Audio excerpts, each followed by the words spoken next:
Men of Reddit, in what ways have you experienced sexism? My girlfriend, at the time, repeatedly hit me, scratched me, ripped my shirt, and ripped the rear view mirror off my car while I was driving. I drove her to her mother's while this was happening. When we got there, she refused to get out. Me and her younger sister, who came out after we got there, both had to physically pull her out of the car. She kept trying to get back in. I finally got her out and locked the doors and drove away. When I got on the highway, 3 cop cars were waiting for me. They charged me with assault, despite the fact that I was visibly battered with red marks, scratches and a ripped shirt, and the inside of my car was trashed. Their justification: her face was red. Yeah, her face was red. She was having a mental breakdown and crying non-stop because I told her I was leaving her. $700 lost because they towed my car. I was also in the middle of applying for RCMP training at this time, had nearly aced the aptitude test, but couldn't continue because of the pending charge. I also missed out on another job that I knew I was going to get when the criminal record check came back with the dismissed assault charge. TLDR, girlfriend beat me up. I got charged with assault, lost $700, and missed out on 2 career opportunities. LPT, in Canada, if you're charged with something, even if it's dismissed or dropped, and you're not convicted, the charge will still show up on a deep criminal background check. After a certain period, I think 6 months, you can call the courthouse and tell them you want your record purged to remove these charges for free. Edit. For clarification on how this is sexist, my girlfriend didn't press charges. The police did. Someone in the car behind us saw a struggle and phoned it in. Sexism on the police's part. I'm a social worker, so I do a lot of home visits for the children I work with. I had a single mom that was obsessed with me. It started out as just inappropriate comments which I kind of brushed off, but then it started getting extremely sexual in nature, like telling me she could asterisk better than my wife, telling me how good she is at giving head, etc. I tried to explain to her that I'm only in her home for professional reasons and it's extremely inappropriate. Told my boss and he didn't seem to care, and told me to man up and just deal with it. It got worse, and she started sending me pictures of her asterisk and I took that to my boss and told him I no longer wanted that family on my caseload due to sexual harassment. His reply was stop being a bitch. I went 2 hours that day and my boss was let go a week later. Edit. Ed also like the ad that isn't that uncommon in my field, but it usually never gets this out of control. I work with a lot of single mothers and they see a man come into their home and work and play with their child and they see you as a savior of some sorts, or like the missing link to having a normal family. I've gotten a lot of late night drunk calls / texts which I will usually respond with, if your child is not in crisis, please do not contact me during these hours. After I communicate that, they almost always stop. I'm actually impressed that they fired the boss. Well done.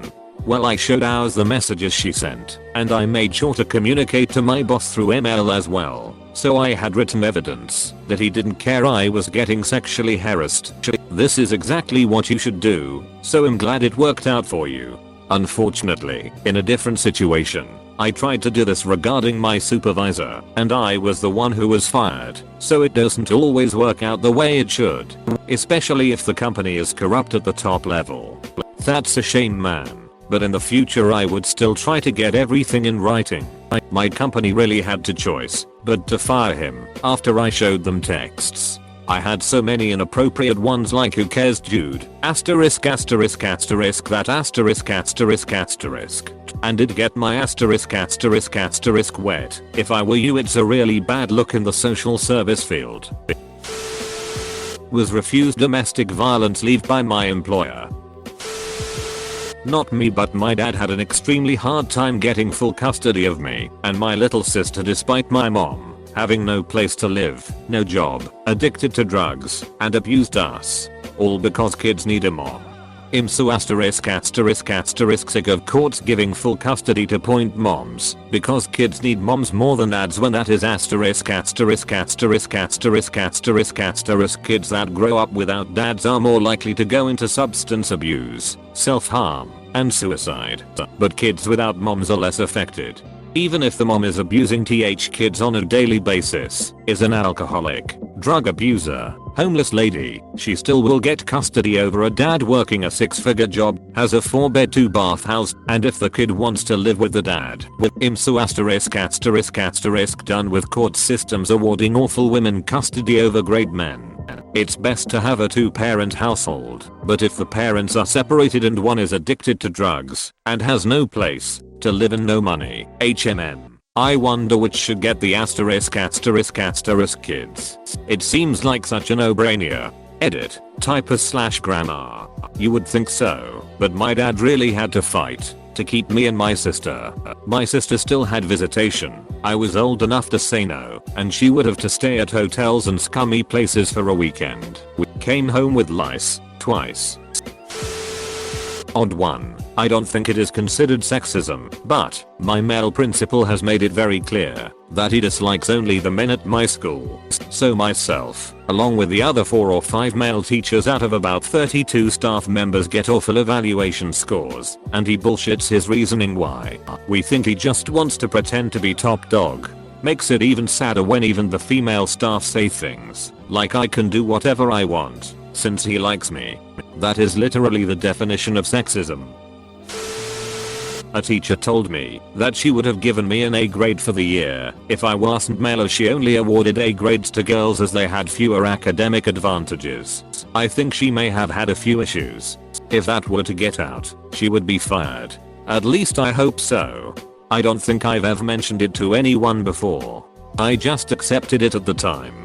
Mind you, the school had bigger corruption problems going on, what with several other teachers including the headmaster running a private business out of the school using the school's funds. That came out a few years after I left. Scandals are fun. The Department for Gender Equality at my job only accepts women to run the department. Ironic. The department could save others from discrimination, but not itself. Slight sexism usually gives me a good chuckle. People can't accept the fact that I'm the primary caregiver for our son. Examples. At his pediatrician's office for a checkup. You probably have to ask your wife, but do you know if he can jump stack 4 blocks etc? They will also never call me to confirm appointments or for follow-up calls. They always call my wife's number and leave a voicemail despite us asking several times to contact me first. When out and about with my son. Out with dad today, huh? That's fun. Good luck, dad. Been there. We had an appointment about one of the kids once. We were coming from 2 different places, so we met at the appointment and my wife was running late by 5 minutes or so. So it's me and the kids and the lady we are meeting, and I tell her my wife will join us in just a few minutes. This lady isn't annoyed, but is all, oh, well, okay, maybe we should wait for mom, but we have this form that needs to get filled out. Do you think maybe you could at least get it started and mom can fill in what you don't know? So I said okay and take it to fill out. Sometimes I've seen forms that have definite mom things like the exact date of your last period, before you got pregnant, or whatever. The form wanted our address, contact info, pediatrician, the kid's birth date and social security number. Maybe our insurance carrier. That's it. I'm the dad. So you think I don't know my own kid's birthday? Why would being mom make my wife any less likely to need to look up her SSN than I am? WTF. I'm still annoyed at that one. And have similar stories at other offices. I have very little access to my kid, even though their mother is a drug addict and uses them as a weapon in arguments. I have shown proof of this many times about how unstable she is. But since she is a mother, she has God-given rights to them. Very sad. Was this recent? Can you get custody? My parents divorced 25 years ago, and my mom automatically got custody, even though the reason they divorced was my mom being an alcoholic. It's the biggest asterisk ever. It took my dad 2 years to win custody, and by then they had finally realized it was so severe that my dad had the option to forbid my mom to ever see me again. He didn't, but the judge ruled she was only allowed to see me for 3 hours every 2 weeks. My dad kept watching his car, and that constant stress has aged him quite a bit. He looks like the oldest of his siblings, while he's actually the youngest. He probably saved my life, and it angers me to hear the system still hasn't learned. It was in the past 2 years. Unfortunately it's a struggle, so I'm trying to work it out outside of the courts too, just to appeal to the human side of things. So far no dice. Dude, engage the courts. It's worth it to get that stuff in writing and get her on their radar. I meant that as him doing both, going through the court process, but also trying to whittle down the blockade.